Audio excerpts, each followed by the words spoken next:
IPL 2026 సీజన్లో Lucknow Super Giants జట్టు ప్రదర్శన ఒక ఘోరమైన కలలా సాగింది.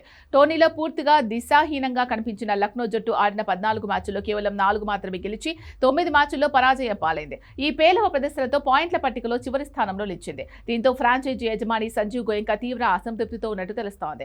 వచ్చే సీజన్ మెగా వేలానికి ముందు జట్టులో భారీ మార్పులు చేసేందుకు జట్టు యాజమాన్యం సిద్ధమైంది. ఈ క్రమంలో పలువురు ప్లేయర్స్ కు గుడ్ బై చెప్పనుంది. ఈ జాబితాలో అందరినీ ఆశ్చర్యపరిచే పేరు లక్నో జట్టు కెప్టెన్ రిషబ్ పంత్. ఈ సీజన్ వేలంలో లక్నో ఫ్రాంచైజీ ఏకంగా 27 కోట్ల భారీ రికార్డు ధర వెచ్చించి రిషబ్ పంత్ను సొంతం చేసుకుంది. అంతేకాకుండా జట్టు సారథ్య బాధ్యతలు కూడా అప్పగించింది. అయితే కెప్టెన్ గా బ్యాటర్ గా రిషబ్ పంత్ ఘోరంగా విఫలమయ్యాడు. రిషబ్ పంత్ భారీ ధర, పేలవమైన ఫామ్ కారణంగా వచ్చే సీజన్లో లక్నో అతన్ని రిలీజ్ చేసే అవకాశాలు ఎక్కువగా ఉన్నాయి. అలాగే లక్నో వదిలేసే ప్లేయర్స్ జాబితాలో నికోలస్ పూరన్ ఉన్నాడు. ప్రపంచంలోనే అత్యంత ప్రమాదకరమైన మిడిల్ ఆర్డర్ బ్యాటర్స్ లో ఒకడైన నికోలస్ పూరన్ కు ఈ సీజన్ ఏ మాత్రం కలిసి రాలేదు. తనదైన స్టైల్లో సిక్సర్ల వర్షం కురిపించే నికోలస్ పూరన్ ఈసారి రన్స్ కోసం తీవ్రంగా ఇబ్బంది పడ్డాడు. ఈ సీజన్లోని 14 ఇన్నింగ్స్లలో కేవలం 19 సగటుతో 234 పరుగులు మాత్రమే చేశాడు. నికోలస్ పూరన్ లాంటి స్టార్ ప్లేయర్ ఇంతలా విఫలం కావడంతో పర్స్ వాల్యూను కాపాడుకునేందుకు లక్నో అతన్ని వదిలించుకోవాలని చూస్తోంది.